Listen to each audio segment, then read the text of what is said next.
করো আর রুকুকারীদের সঙ্গে রুকুটা করো, অর্থাৎ জামাতে নামাজ আদায় করো। নামাজকে বলো না কাজ আছে, কাজকে বলো আমার নামাজ আছে। নামাজ বিনা পরকালে কি জবাব দেবে তুমি প্রভুর কাছে? ফজর গেল ঘুমের ঘরে, জোহর গেল কাজে, আসর গেল হেলাই ফেলাই, মাগরিব মাঝে মাঝে। নামাজকে বলো না কাজ আছে, কাজকে বলো আমার নামাজ আছে। বলুন ইনশাআল্লাহ, বলুন ইনশাআল্লাহ নামাজ ছাড়বে না। বন্ধুরা আমার, তরুণ যুবকেরা আমার, নামাজটা আপনাকে পড়তে হবে। আল্লাহর হুকুমগুলো, ফরজ ইবাদতগুলো আপনি ছাড়বেন না। এই বিষয়ের উপর যদি আলোচনা করা হয়, অনেক আলোচনা। জীবনের জিন্দেগিতে হয়তো নামাজ ছেড়ে দিয়েছেন, রাসূলের সুন্নাত ভুলে গেছেন। আজকে গভীর রাত্রিতে আল্লাহর দরবারে প্রতিজ্ঞাবদ্ধ হয়ে যান, নামাজ আমি ছাড়বো না। আজ মারা গেলে কাল দুদিন হয়ে যাবে, 3 দিন পরে আর কেউ খবর রাখবে না। আপনার আমার রূহটা যদি ভালো হয়, ইবাদত ওয়ালা যদি রূহ হয়, সেটা আল্লাহ নেক বান্দাদের রূহের জায়গায় দেবেন। এই রূহটা জান্নাতের ভিতরে ঘোরাফেরা করবে, জান্নাতের আরাম আয়েশের মধ্যে থাকবে। আর যদি আপনার রূহটা যদি ইবাদত ওয়ালা না হয়, আপনি যদি পাপের মধ্যে জীবন যাপন করেন, এই রূহটাকে আমার আল্লাহ জাহান্নামে পাঠিয়ে দেবেন, জাহান্নামের শাস্তি ভোগ করতে থাকবে। এই রূহটা খারাপ মানুষের রূহের জায়গায় চলে যাবে, সেখানে সে শাস্তি ফিল করতে থাকবে, ভোগ করতে থাকবে। হে তরুণ যুবকেরা, আজ বেঁচে আছেন, কাল 2 দিন হয়ে যাবে, 3 দিন পরে আর কেউ খবর রাখবে না। মারা গেলে 3 দিন পরে কেউ সবাই ভুলে যাবে। জমিনে মাটিটা পোকাতে, মাটিতে পোকাতে আপনার আমার শরীরটাকে খেয়ে ফিনিশ করে দেবে। কিন্তু যদি আল্লাহ ওয়ালা হয়ে যান, নামাজি হয়ে যান, তেলাওয়াতকারী হয়ে যান, জিকির ওয়ালা হয়ে যান, এই শরীরটা মাটি খেতে পারবে না। জমিন मैली नहीं होती, ज़मन मैला नहीं होता, ज़मीन मैली नहीं होती, ज़मन मैला नहीं होता। मोहम्मद के गुलामों का कफन मैला नहीं होता। जोरे হবে না, আর জোরে হবে না। তাহলে নামাজ ইবাদত দিয়ে শরীরটাকে, জীবনটাকে সাজিয়ে ফেলতে হবে, জিন্দেগিটাকে নামাজ ইবাদত বন্দেগি দিয়ে সাজাতে হবে। বন্ধুরা আমার, তরুণ যুবকেরা, হে তরুণ যুবকেরা আমার, আমার আল্লাহ বলছেন, বান্দারে তোদেরকে আমি পৃথিবীর জমিনে ইবাদতের জন্য পাঠিয়েছি। মা খালাকুল জিন্না ওয়াল ইনসা ইল্লা লিয়াবুদুন, আমি জিন জাতি এবং মনুষ্য জাতিকে আমার ইবাদতের জন্য পাঠিয়েছি। ওরে বান্দারে, তোরা এখনো ইবাদত করিস নি বান্দা, এখনো আমার পথে ফিরে আসিসনি, আর দেরি করিস না বান্দা, সময় বড্ড কম। কুল্লু নাফসিন যায়কাতুল মাউত, প্রত্যেক প্রাণী মাত্রই মৃত্যুর আস্বাদ গ্রহণ করবে। মরতে তো কি হবে রে বান্দা, অর্থাৎ মৃত্যুর জন্য কি তৈরি হলি?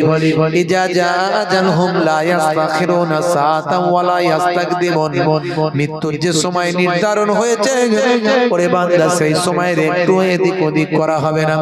যে সময়, যে ওয়াক্ত তোমার জন্য নির্ধারণ করা হয়েছে, সেই ওয়াক্ত পরিবর্তন হবে না। তবে হ্যাঁ, আত-তাকদিরু লা ইয়ারুদ্দু ইল্লা বিদ-দুআ, তাকদীর পরিবর্তন হয় না হলে দোয়া দ্বারাই হতে পারে।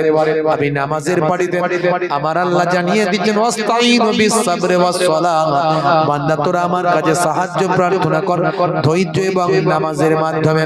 যদি কিছু আল্লাহর কাছে চাইতে হয় নামাজের পানিতে চান, হে আমার আল্লাহ আমার হায়াত দারাজ করে দাও, আমার শরীরকে সুস্থ রেখে দাও, আমার কাজে কারবারে উন্নতি দাও, আমার স্ত্রী ছেলে মেয়ে আলা ওলাদের হায়াত দারাজ করে দাও, পিতামাতা যারা হায়াতে আছেন হায়াত দাও, যারা কবরে গেছেন কবরটা গোলাপ ফুলের বাগান বানিয়ে দাও।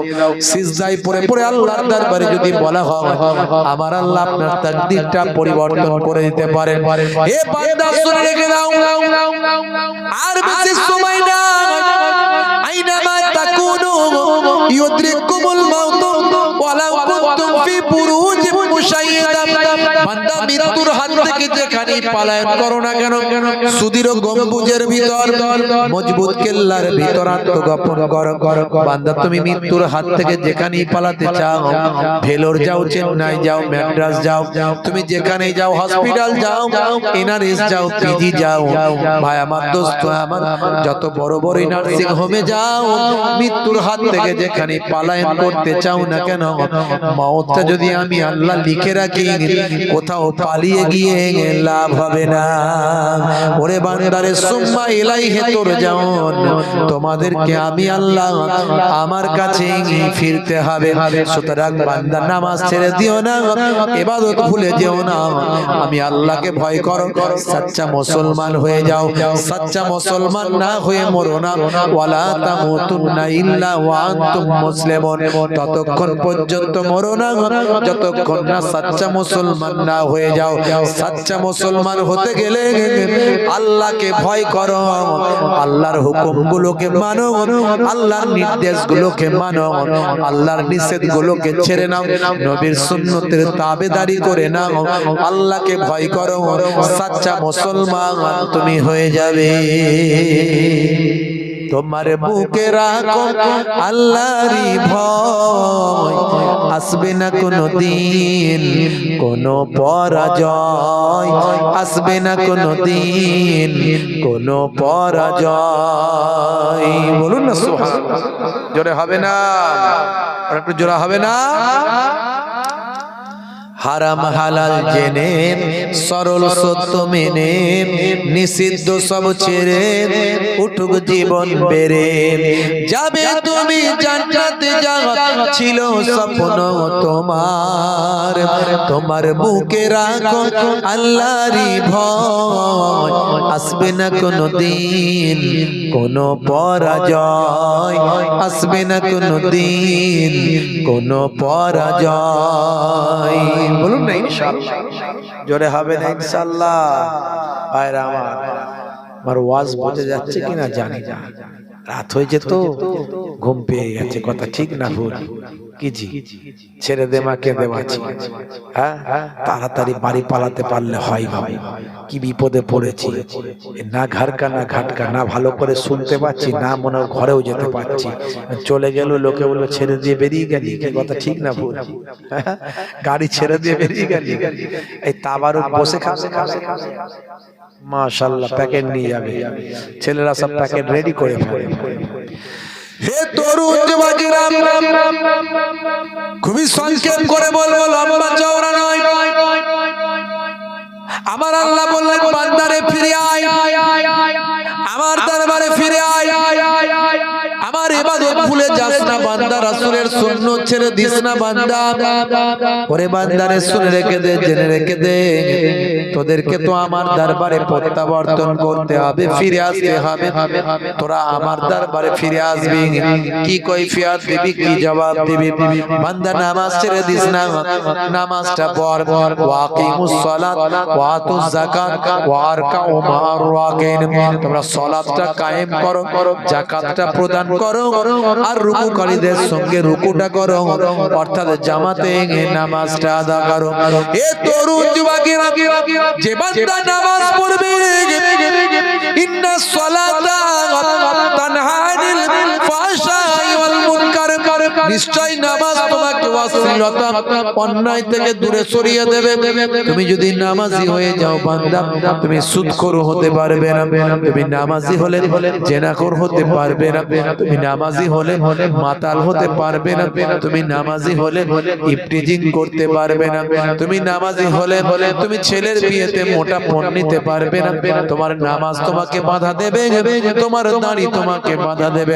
হে তরুণ যুবকেরা, হে আমার মুরব্বিয়ানেরা, শুনে রেখে দিন বাবা, জেনে রেখে দিন বাবা, আমার আল্লাহ তাই কোরআন মাজিদে 82 বার নামাজের কথা বলেছেন। বান্দা তুমি এখনো নামাজ পড়োনি, আজকের জান্নাতের বাগানে আছো। আমার আল্লাহ বলছেন বান্দারে চিন্তা করিস না, চিন্তা করিস না। ইয়া আইয়ুহাল্লাযীনা আমানু তুবু ইলাল্লাহি তাওবাতান নাসুহা। বান্দা তোরা আমি আল্লাহর দরবারে ফিরে আয়, আমার কাছে তওবা কর অন্তর থেকে। যদি অন্তর থেকে তোরা তওবা করিস, আমি আল্লাহ কথা দিলাম তোমার জীবনে জিন্দেগির গুনাহগুলো আমি ক্ষমা করে দেব। লা তাকনাতু মির রাহমাতিল্লাহ। বান্দা আমার রহমত থেকে নিরাশ হয়ে যায়, আল্লাহর দরবারে ফিরে আসো, তওবা করো। আল্লাহ তোমাকে ডাকার মতো ডাকতে পারি না, তোমার ইবাদত 5 ওয়াক্ত নামাজটা পড়তে পারি না। কাজা হলে কাজা পড়ো, কাজা হলে কাজা পড়ো। দাঁড়িয়ে পড়তে কষ্ট হয়, বসে বসে মাটিতে বসে নামাজ পড়ো, মাটিতে বসে নামাজ পড়ো। অনেকে চেয়ারে নামাজ পড়ে, চেয়ারে পড়বেন না। যিনি মাটিতে বসতে পারেন না তার জন্য চেয়ার, তার জন্য চেয়ারে ছাড় দেওয়া হয়েছে। আমার নবী অসুস্থ অবস্থায় চেয়ারে বসে বক্তব্য দিতেন, কিন্তু নামাজের বেলায় মাটিতে বসে নামাজ পড়তেন। কারণ নামাজটা আল্লাহর দরবারে কি ইবাদত, আফজাল ইবাদত। আপনি আল্লাহর সঙ্গে কথা বলছেন যেখানে, সেই জায়গাটা যেন আল্লাহর সঙ্গে ইজ্জত দেওয়ার মুহূর্ত হয়। জোরে বলেন সুবহানাল্লাহ। হে তরুণ যুবকেরা, হযরত মুসা কালিমুল্লাহর জামানায় একটুখানি শুনে রেখে দেন। একজন মহিলা হযরত মুসা কালিমুল্লাহকে এসে বলেন, ও আল্লাহর পয়গম্বর হযরত মুসা কালিমুল্লাহ, শুনে রেখে দেন হুজুর, আপনার সঙ্গে তো আল্লাহর কালাম হয়, আপনার সঙ্গে তো আল্লাহর কথা হয়, আমার জন্য একটু আপনি দোয়া করুন, আর আমার গুনাহকে আল্লাহ মাফ করবেন একটু বলুন। আমি মস্ত বড় পাপী, মস্ত বড় অপরাধী, কিন্তু এখন আমি তওবা করেছি, এখন আমি আল্লাহর দরবারে প্রত্যাবর্তন করেছি, এখন আমি আল্লাহর কাছে মাফি চেয়েছি। হুজুর বেয়াদবি নেবেন না, আমি মস্ত বড় পাপী, কিন্তু আমি আল্লাহর কাছে গুনাহ মাফি চেয়েছি, তওবা করেছি। এখন বলুন আপনি আমার আল্লাহকে আমাকে ক্ষমা করবেন। আপনি হলেন পয়গম্বর, আপনি হলেন মুসা কালিমুল্লাহ, আপনি আল্লাহর সঙ্গে কথা বলেন। ও হযরত মুসা কালিমুল্লাহ, আপনি একটু আমাকে বলুন আমার গুনাহ কি মাফ হবে? হযরত মুসা কালিমুল্লাহ বললেন, ও মেয়ে, তুমি কি গুনাহ করেছো একটু শোনাও। আমার সময় মেয়েটি আড়াল থেকে বলল, হুজুর বেয়াদবি নেবেন না, আমি বড় বড় বড় অন্যায় কাজ করে ফেলেছি, আমি জিনা করার মধ্যে লিপ্ত হয়েছিলাম, আমি জিনা করে ফেলেছি। শুধু তাই নয়, জিনা করার কারণে আমার পেটে একটা সন্তান, এই সন্তানটা আসার পর সন্তানটাকেও হত্যা করেছি, বড় অন্যায় কাজ করেছি, আমি অনুভব করতে পেরেছি। এই অন্যায় করার পরে আমার গুনাহ মাফ হবে কি জানি না, আমি তওবা করেছি, ইস্তেগফার করেছি, আমি আল্লাহর কাছে কেঁদেছি, আমি মাফি চেয়েছি। আমার বড় ইচ্ছা, এখন আমি আপনার কাছে জানতে এসেছি হুজুর, এই অন্যায় কাজ করার পরে যে আমি কান্নাকাটি করেছি, তওবা করেছি, আমার আল্লাহ কি আমার গুনাহ মাফ করেছেন? হে তরুণ যুবকেরা, হে আমার বন্ধুরা, হে আমার মুরব্বিয়ানেরা, হযরত মুসা কালিমুল্লাহ বড় রাগী মানুষ, তিনি রেগে গেলেন, এই মহিলা বেরো এখান থেকে, তুমি আমার সামনে থেকে গেট আউট। এত বড় পাপ কাজ করে আমার সামনে আসার হিম্মত হলো কি করে? তুমি আবার জিজ্ঞাসা করছো আমার গুনাহ মাফ হবে কিনা, জিজ্ঞাসা করছো। বেরো এখান থেকে, আমার সামনে থেকে সরে যাও, তোমার মতো এত বড় পাপী আমি দেখি না বাবা, যাও বেরো এখান থেকে। হযরতে মুসা কালিমুল্লাহ বকাবকি খেয়ে এই মহিলা কাঁদতে কাঁদতে চলে গেল। হে তরুণ যুবকের, হে আমার মুরব্বিয়ানেরা, শুনে রেখে দিন বাবা, জেনে রেখে দিন বাবা, এমন সময় হযরতে জিবরাইল ফেরেশতা এসে হাজির হয়ে হযরতে মুসা নবীকে সালাম দিয়ে বলে, ও আল্লাহর পয়গম্বর, ও হযরতে মুসা কালিমুল্লাহ ওই মহিলাটিকে কেন তাড়িয়ে দিলেন? এমন সময় মুসা কালিমুল্লাহ সব খুলে বললেন। হযরতে ফেরেশতা জিবরাইল আলাইহিস সালাম বললেন, ও নবী মুসা কালিমুল্লাহ, নিশ্চয় মহিলা পাপ কাজ করেছে, অন্যায় কাজ করেছে, কিন্তু এখন সে তওবা করেছে, আল্লাহর পথে ফিরে এসেছে। আচ্ছা বলুন তো দেখি, ও হযরতে মুসা কালিমুল্লাহ, ওই মুসা কালিমুল্লাহ হুজুর, আচ্ছা বলেন তো দেখি, ওই মহিলার থেকে কি আর বড় কোনো পাপী আছে এই দুনিয়ায়? আপনি জানেন এই মহিলার থেকে কি আর কেউ পাপী আছে? আর কে থেকে বড় পাপী থাকতে পারে? এই হলো সবচেয়ে বড় পাপী, এর থেকে আবার পাপ কি বেশি হতে পারে? এমন সময় ফেরেশতা জিবরাইল আলাইহিস সালাম বলেন, ও নবী মুসা কালিমুল্লাহ, এটা তো অবশ্যই পাপী, কিন্তু এর থেকেও বড় পাপী ওই বান্দা যে বান্দা ইচ্ছাকৃতভাবে নামাজ ত্যাগ করে দিয়েছে। যে বান্দা ইচ্ছাকৃতভাবে নামাজ ত্যাগ করেছে সে এর থেকেও বড় পাপী। এখন বুকে হাত দিয়ে বলুন, আমরা ইচ্ছাকৃতভাবে নামাজ ছেড়ে দিই তো কি জি? হ্যাঁ, নামাজ ছাড়বে। বন্ধুরা আমার, তরুণ যুবকেরা আমার, হে আমার মুরব্বিয়ানেরা, হে জওয়ান যুবকেরা, শুনে রেখে দিন বাবা, এক সময় হযরতে মুসা কালিমুল্লাহর জামানায় দীর্ঘদিন ধরে পানি হচ্ছে না, খরা হয়ে গেছে, জমিন ফেটে গেছে, গাছগুলো সব হলুদ হয়ে গেছে, দীর্ঘদিন ধরে আসমান থেকে কোনো পানি নাই।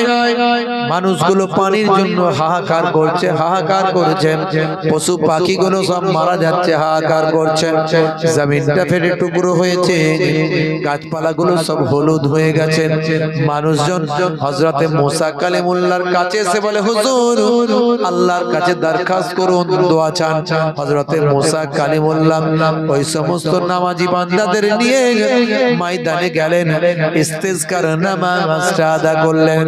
মনে রাখবেন, শুধু আমাদের নবীর জামানায় নামাজ আছে এটা নয়, সমস্ত নবীদের জামানাতেই নামাজ ছিল, ভালো করে মনে রাখবেন।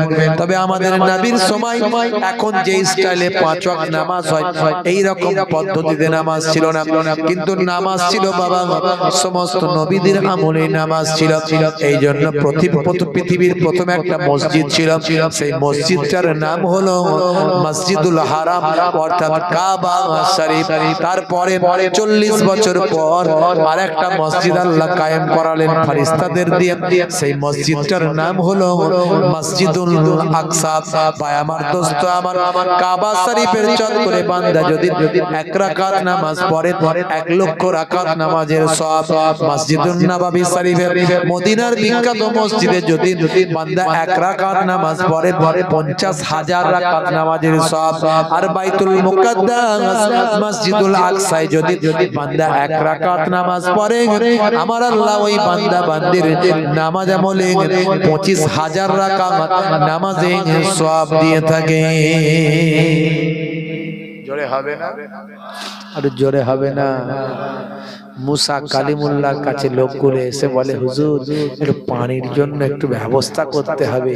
হযরত মুসা কালিমুল্লাহ সেই জামানাতে তো নামাজ ছিল, তাই তো পৃথিবীর প্রথম মসজিদ মসজিদুল হারাম, পৃথিবীর প্রথম মসজিদ মসজিদুল হারাম। যদি সিজদা না থাকবে তো মসজিদ কেন হবে? সিজদা যদি না থাকবে মসজিদ কেন হবে? মসজিদ কথাটা সাজেদা, সিন জা জিম দাল, সিন জিম দাল, সাজেদা থেকে সিজদা, অর্থাৎ যেখানে সিজদা করা হয়, কপাল ঠোকা হয়, সেই জায়গা তাকে সাজেদা, সিজদা থেকে এসেছে, যা যেটা এসেছে মসজিদ, যেখানে সিজদা করা হয়।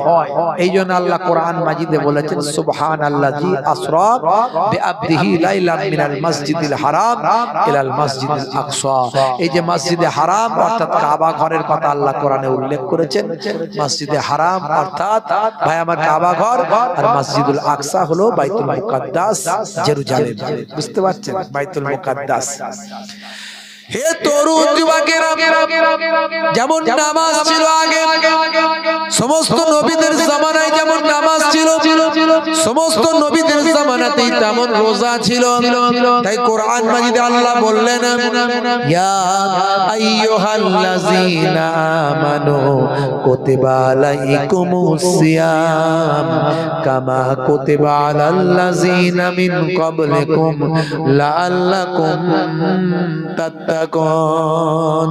হে বিশ্বাসী বান্দারা, তোমাদের উপর রমজানের রোজা ফরজ করা হয়েছে, যেমন তোমাদের পূর্ববর্তীদের উপরেও ফরজ করা হয়েছিল। অর্থাৎ মুসা নবীর জামানায় রোজা ছিল, ঈসা নবীর জামানায় রোজা ছিল, দাউদ নবীর জামানায় রোজা ছিল, হযরতে মুসা ভায়াত হযরতে ইব্রাহিম নবীর জামানায় রোজা ছিল। তাহলে নামাজ এবং রোজা এমন একটা ইবাদত যা প্রত্যেকটা নবী আলাইহিমুস সালামদের জামানাতে নামাজ রোজা ছিল। কিন্তু দুর্ভাগ্য, এখন মানুষ নামাজ পড়ে না, রোজা রাখে। বন্ধুরা আমার, তরুণ যুবকেরা আমার, হযরতে মুসা কালিমুল্লাহ বললেন, চলো একটু ইস্তিসকার নামাজ পড়ি, ময়দানে গিয়ে একটু নামাজটা পড়ে নি। ময়দানে সকলকে নিয়ে গেলেন হযরতে মুসা কালিমুল্লাহ, সকলকে নিয়ে 2 রাকাত নামাজ, ইস্তিসকার নামাজ পড়লেন। নামাজের পরে আল্লাহর দরবারে মোনাজাত করলেন, আল্লাহ আমি মুসা কালিমুল্লাহ, তোমার সঙ্গে আমার কথা হয়।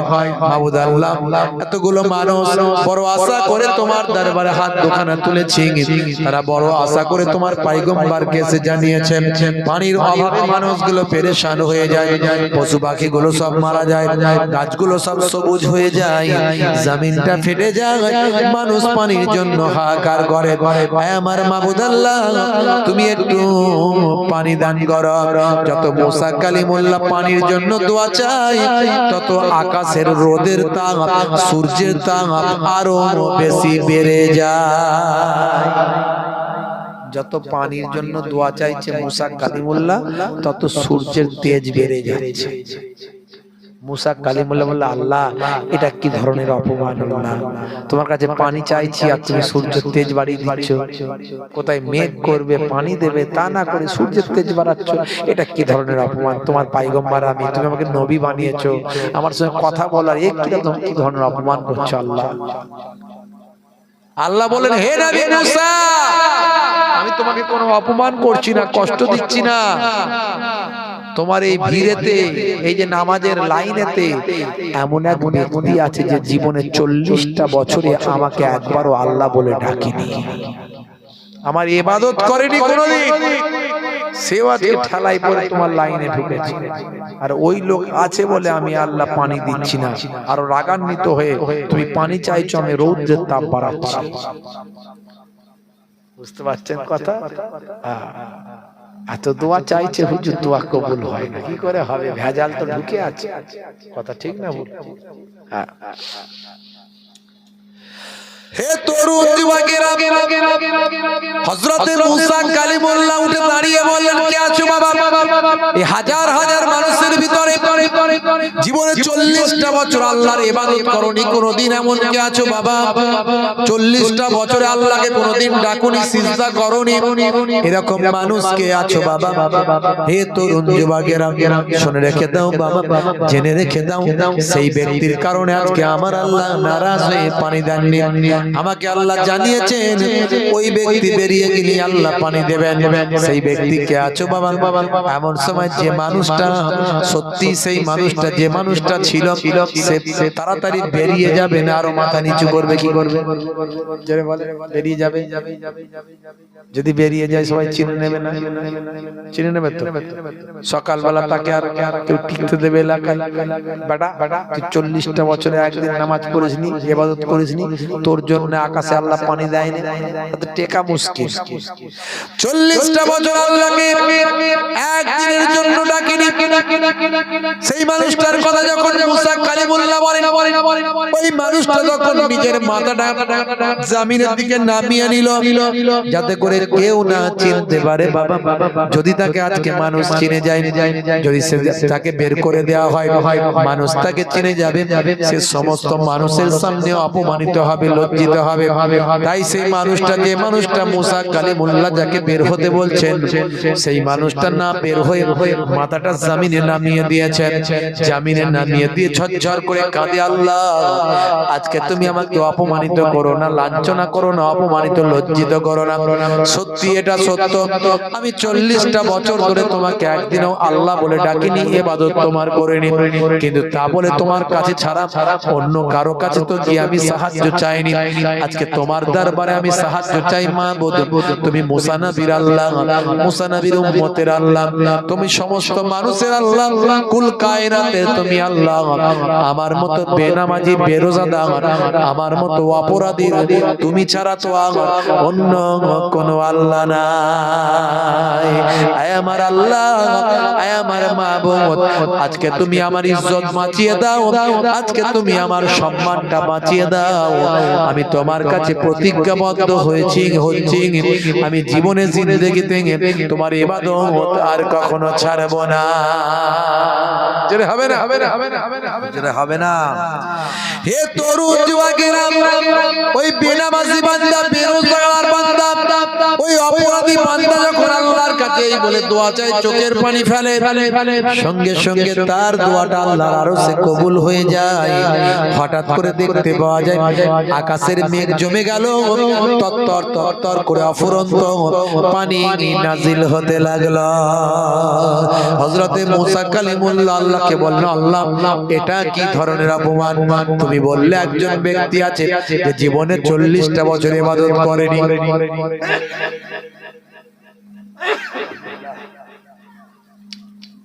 এটা কি ধরনের অপমান? তুমি তো বললে 40টা বছর ধরে একজন ব্যক্তি আছে যে তোমাকে আল্লাহ বলে ডাকেনি, ইবাদত করেনি, তার কারণেই নাকি তুমি পানি দিচ্ছ না। আর সে বান্দা তো এখনো বেরিয়ে যায়নি, তুমি পানি দিলে, অফুরন্ত পানি দিলে, মেঘ দিলে। আল্লাহ এটা কি ধরনের অপমান? আল্লাহ এমন সময় আমার আল্লাহ আবার মুসা কালিমুল্লাহকে জানিয়ে দিলেন, হে নবী মুসা, আমি তোমাকে কষ্ট দিতে চাইনি, কিন্তু মনে রাখবে মুসা, যার কারণে আমি পানি দিয়েছিলাম না, এখন আমি তার কারণে পানি নাজিল করলাম। যার কারণে পানি দিচ্ছিলাম না, এখন তার কারণেই পানি দিচ্ছি। হে নবী মুসা, মুসা কালিমুল্লাহ বলে এটা কি করে সম্ভব? আল্লাহ যার কারণে পানি দিচ্ছিলেন, এখন তার কারণেই পানি। আমার আল্লাহ জানালেন, হে নবী মুসা শুনে রেখে দাও,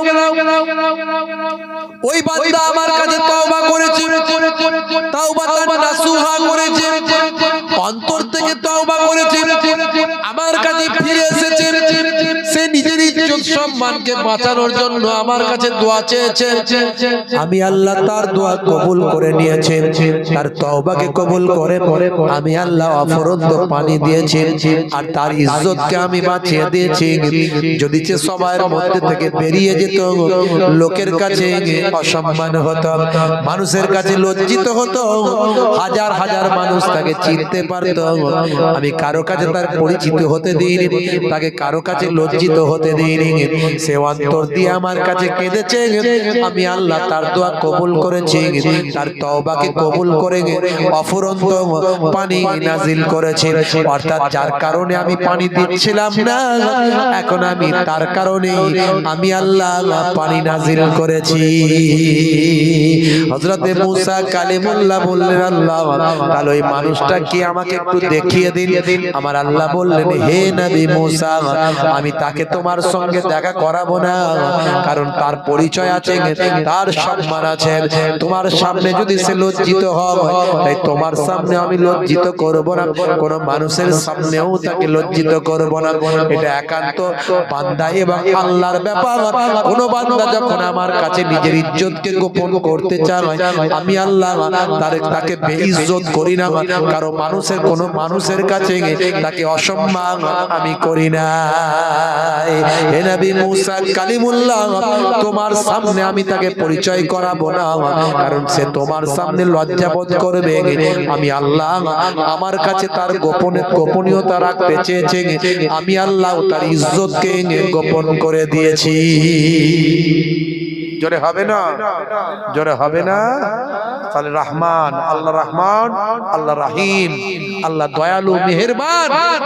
যে যা আমরা অন্যায় করি না কেন, যা করেছি তওবা করে ফিরে আসতে হবে। আজকে যদি তওবা করে ফিরে আসি, আমার আল্লাহ আমাদের জীবনে জিন্দেগির গুনাহ maaf করে দেবেন। জোরে বলুন ইনশাআল্লাহ।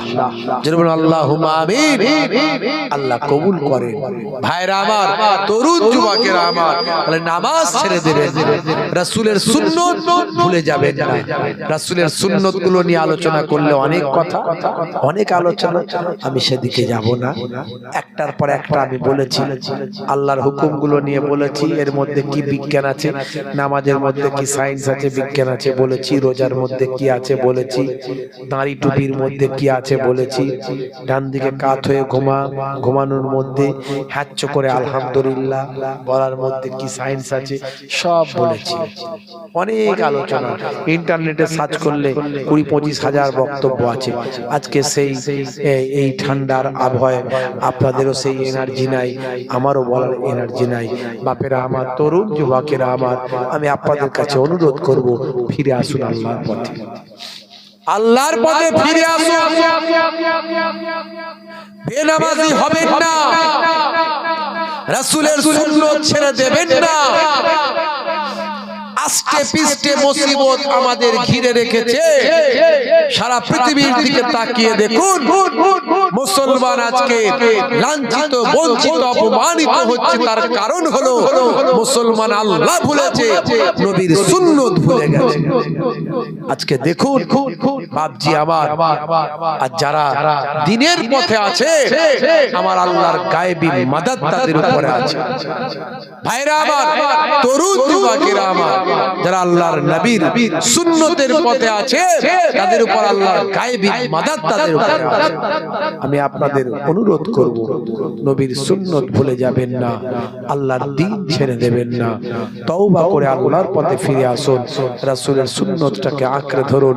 আমার মায়েরা, বোনেরা, আপনারা 5 ওয়াক্ত নামাজটা পড়ুন, বছরে 1 মাস রমজানের রোজাটা রাখুন, আর স্বামীর দেখাশোনা করুন, খেদমত করুন, আর একটু পর্দা হিফাজতের মধ্যে থাকুন। এই 4টে কাজ যদি ভালো করে মায়েরা করতে পারেন, আমার আল্লাহ 8টা জান্নাতের দরজা খুলে দেবেন। জোরে বলেন সুবহানাল্লাহ। জোরে হবে না সুবহানাল্লাহ? ভাইরা আমার, তরুণ যুবকেরা আমার, মুরব্বিয়ানেরা আমার, কালেমা জিকির লা ইলাহা ইল্লাল্লাহ।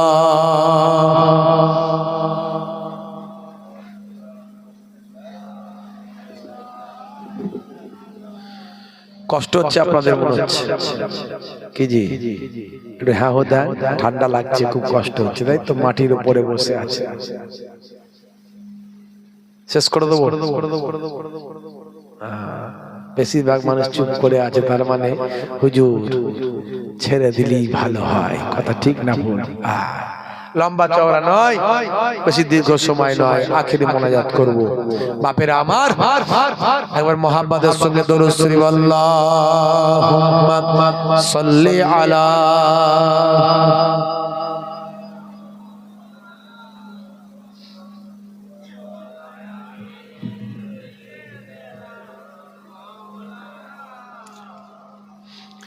নামাজের ওয়াক্তটা হবে যখনই মসজিদে চলে যাও তুমি তখনই নামাজের ওয়াক্তটা হবে যখনই মসজিদে চলে যাও তুমি তখনই নামাজের ওয়াক্তটা হবে যখনই মসজিদে চলে যাও তুমি তখনই ছাড়ো এবার ছাড়ো ছাড়ো এবার ছাড়ো এবার ছাড়ো এই কাজ তোমারই ছাড়ো এবার ছাড়ো ছাড়ো এবার ছাড়ো এবার ছাড়ো এই কাজ তোমারই নামাজের ওয়াক্তটা হবে যখনই মসজিদে চলে যাও তুমি তখনই জোরে হবে আর জোরে হবে না তোমার বাঁচা আর তোমার মরা লেখেন মোর প্রভু আমারি নামাজের ওয়াক্তটা হবে যখনই মসজিদে চলে যাও তুমি তখনই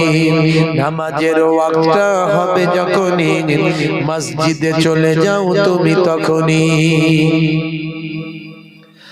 ফজরের সময় ঘুমিয়ে থাকি জোহরে কি দেব কাজে ফাঁকি বলে না হুজুর ফজর বেলা কোনটা দিয়ে আজান হয় আর বেরিয়ে যায় বুঝতেই পারি না টের পাই না আর জোহরের সময় হুজুর কাজ করব না নামাজ পড়বো বলুন আগে কাজ না আগে নামাজ কাজ না করলে খাবো কি আসর আর মাগরিব হুজুর একটু মাইন্ডটা ফ্রেশ করি একটু বাজার দিকে যাই একটু তাস খেলি একটুখানি ক্যারাম খেলি একটুখানি লুডো খেলি একটুখানি ওই তাস খেলতে খেলতে জুয়া খেলি একটু টিভি ওই 26 ইঞ্চি টিভি চায়ের দোকানে বসে বসে ফাটাকেস্টের গুপগাপ গুপগা ঢিসুম ঢিসুম এইসব একটু মাইন্ডটা ফ্রেশ করি হুজুর বুঝতেই পারছেন তো কি করবো বলুন সারাদিন খাটাখাটনি করা শরীর এসার সময় হুজুর বাড়িতে ফিরে আর বড্ড ঘুম পায় কোন রকমে খায় আর ঘুমায় এইভাবেই দিনটা কেটে যায় আল্লাহ বলছেন হবে না এসব কোনো বাহানা আমার কাছে চলবে না ফজরের সময় ঘুমিয়ে থাকি জোহরে কি দেব কাজে ফাঁকি ফজরের সময় ঘুমিয়ে থাকি জোহরে কি দেব কাজে ফাঁকি রাখো এসব রাখো রাখো এসব রাখো এসব রাখো কথা তোমারি রাখো এসব রাখো রাখো এসব রাখো এসব রাখো কথা তোমারি আসর আর মাগরিব হেলা করি দোকানের আড্ডায় সময়টা দিই আসর আর মাগরিব হেলা করি দোকানের আড্ডায় সময়টা দিই মরলে তোমাকে যেতে হবে মাটির নিচে ঘর তোমারি নামাজের ওয়াক্তটা হবে যখনই মসজিদে চলে যাও তুমি তখনই নামাজের ওয়াক্তটা হবে যখনই মসজিদে চলে যাও তুমি তখনই কথা ঠিক না ভুল বলেন বলুন ইনশাআল্লাহ বলুন ইনশাআল্লাহ এসার সময় ঘুমিয়ে পড়ি শরীরটা ক্লান্ত মেলিয়ে দিই এসার সময় ঘুমিয়ে পড়ি শরীরটা ক্লান্ত মেলিয়ে দিই না না এসব বলো না এসব বলো না এসব বলো না বান্দা তুমি না না এসব বলো না এসব বলো না এসব বলো না বান্দা তুমি রুটি রুজি দিচ্ছে যিনি জীবন মরণের মালিক তিনি রুজি রুটি দেওয়ার মালিককে যেতে বলেন কে হ্যাঁ কারবারটা করেছেন খদ্দেরকে আনানোর মালিককে খদ্দেরের মনে মহাব্বত যদি না আল্লাহ দেন আপনার দোকানে সে উঠবে না চাষটা করেছেন ফসলটা ফলানোর চেষ্টা করেছেন ফসলটা দেওয়ার মালিককে আল্লাহ যদি অনাবৃষ্টি দেন অতিবৃষ্টি দেন শিলাবৃষ্টি দেন হাইব্রিড পোকা যদি ফসলে লেগে যায় স্প্রেতে কাজ হচ্ছে না কি কাজ কি হবে তাহলে হ্যাঁ আমি এখানে আমার কলমে তাই এখানে লিখেছি রুটি রুজি দিচ্ছে যিনি জীবন মরণের মালিক তিনি রুটি রুজি দিচ্ছে যিনি জীবন মরণের মালিক তিনি, তোমায় আমায় জীবন দিয়ে ভালো রেখেছেন প্রভু আমারে। নামাজের ওয়াক্তটা হবে যখনই, মসজিদে চলে যাও তুমি তখনই। নামাজের ওয়াক্তটা হবে যখনই, মসজিদে চলে যাও তুমি তখনই। বলুন না ইনশাআল্লাহ, বলুন ইনশাআল্লাহ। নামাজ ছেড়ে দেবেন। অনেক ইবাদত আছে, অনেক আলোচনা আছে, অনেক সুন্নতের বয়ান আছে, অনেক ওয়াকিয়া আছে, ঘটনা আছে। আমি বেশি কথাই গেলাম না, একটুখানি নামাজের উপর মরতে আমাদের হবে একটু ইহসাস দেওয়ার চেষ্টা করলাম। ভাইরা আমার, তরুণ যুবকেরা আমার, নামাজি যদি আপনি হয়ে যান, আল্লাহর কোরআন বলছে নামাজ তোমাকে পাপ অন্যায় থেকে দূরে সরিয়ে দেবে, অপরাধ থেকে দূরে সরিয়ে দেবে। আপনি যদি নামাজি হয়ে যান, অশ্লীলতা অন্যায় থেকে আপনি সরে যাবেন। আপনি আর মাতাল হতে পারবেন না, সুদখোর হতে পারবেন না, জেনাখোর হতে পারবেন না, ভাই আমার অপরাধী হতে পারবেন না। দুটো জিনিস করুন, পাঁচ ওয়াক্ত নামাজটা পড়ুন, মুখের দাড়িটা রাখুন। দাড়িটা ছোট হলেও রাখুন, বড় হলেও রাখুন, ছোট হলেও রাখুন। একান্ত রাখছেন না, ছোট রাখুন। বিরাট কোহলি দাড়ি রেখেছে, লজ্জা পায়নি। হরভজন সিং রেখেছে, লজ্জা পায়নি। লিওনেল মেসি রেখেছে, লজ্জা পায়নি। আপনার কিসের লজ্জা? পৃথিবী বিখ্যাত বিখ্যাত সেলিব্রিটি হাসিম আমলা, বিখ্যাত ক্রিকেটার, তিনি মুখে বড় নারী, সুন্নতি নারী রেখেছেন। মঈন আলী খান বড় সুন্নতি নারী রেখেছেন। জুনায়েদ জামশেদ বড় সুন্নতি নারী রেখেছেন। আসিফ খান রাকিব বড় সুন্নতি নারী রেখেছেন। আপনি যদি বড় নারী রাখতে লজ্জা পায়, ছোটটা রাখুন, তবে নবীর সুন্নত মনে করে রাখুন, কোন ফ্যাশন মনে করে নয়। এই অবস্থায় যদি আপনার মৃত্যু হয়ে যায়, যদি মারা যায়, কবরে দেওয়ার পরে মুনকার নাকির ফেরেশতা যখন বলবে মান রব্বুকা, দেখতে পাবে মুখে দাড়ির দেখা, হতে পারে ওই দাড়িটাই হবে নাজাতের জারিয়া। নামাজ ছাড়বেন না। সুন্নত গুলোর মধ্যে সবচেয়ে বড় সুন্নত মুখের দাড়িটা রাখবেন, কাটবেন না। এই দুটো জিনিস করুন, জীবন বদলে যাবে। বাকি সুন্নত ইবাদত গুলো অটোমেটিক আস্তে আস্তে চলে আসবে। যাই হোক, বাপজি আমার জন্য দোয়া রাখবেন, আমি আপনাদের জন্য দোয়া রাখবো। ঘড়িতে প্রায় কিছু কম বেশি 1:30 বেজে গেছে, শেষ করতে করতে 1:45 হয়ে যাবে। আর আলোচনা লম্বা করব না। যারা আশেপাশে আছেন আখেরি মোনাজাতে চলে আসেন। কমিটির ভাইদেরকে বলবো তাবারুক নিয়ে এসে দেওয়া শুরু করতে। প্রত্যেকে আমার সঙ্গে একবার তাওবা ইস্তিগফার করেন, সকলে পড়েন আস্তাগফিরুল্লাহ রাব্বি মিন কুল্লি যামবিন ওয়া আতুবু ইলাইহি লা হাওলা ওয়ালা কুওয়াতা ইল্লা বিল্লাহিল আলিউল আযীম। আপনাদের একটা দাওয়াত দিয়ে যায় 10ই ফাল্গুন মাসের 10 তারিখ দাদাজান মায়াপুর পীরনগর হুজুর পীর কেবলা রাহমাতুল্লাহ আলাইহির বাৎসরিক সওয়াব রেসানি জিকিরের মজলিস, দোয়ার মজলিস খুব খাস ভাবে আমরা করি। জি হ্যাঁ, ফাল্গুন মাসের 10 তারিখ মনে থাকবে, বাদ মাগরিব থেকে মধ্যরাত। আপনাদের সকলকে দাওয়াত দিচ্ছি, বলেন ইনশাআল্লাহ আপনারা যাবেন, এক মুঠো তাবারুক খেয়ে আসবেন ইনশাআল্লাহ। আমার বাড়িতে একটু যাবেন। ফাল্গুন মাসের 10 তারিখ মায়াপুর পীরনগর হুজুর পীর কেবলা, যাকে জিন্দা পীর বলা হতো, জিন্দা ওলি বলা হতো, হুজুরের রুহানি দোয়া নেক ফাইজ আল্লাহ নসিব করবেন। আর আমার নানা বাড়ির ইসালে সব ফুরফুরা শরীফ, নানা বাড়ির ইসালে সব 21, 22, 23 ফাল্গুন আপনারা যান, নিশ্চয় যাবেন। ওখানে গিয়ে যদি প্রয়োজন মনে করেন আমাকে ফোন করবেন, দেখা সাক্ষাৎ হবে। আমি থাকি অবশ্য ওখানে ইনশাআল্লাহ, নানা বাড়িতেও থাকি মাশাআল্লাহ। ভাইরা আমার 10ই ফাল্গুন আমার বাড়িতে যেতে বললাম, বলুন ইনশাআল্লাহ। ফাল্গুন মাসের কত তারিখ বললাম? 10 তারিখ মনে রাখবেন। আমার কামরুল ভাইরা ইনশাআল্লাহ আশা করি যাবেন, ওনারা সব আপনারাও যাবেন। প্রত্যেকে 3 বার সূরা ফাতিহা, আলহামদুলিল্লাহ শরীফ, 3 বার সূরা ইখলাস, কুল হুয়াল্লাহ শরীফ, 3 বার দরুদ শরীফ পাক তেলাওয়াত করেন, আখেরি মোনাজাত করা হবে।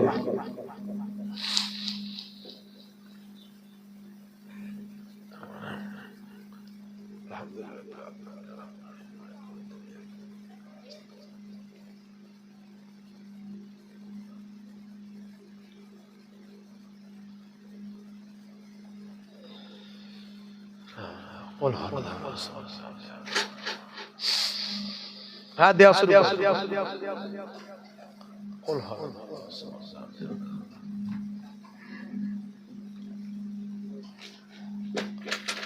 قل هو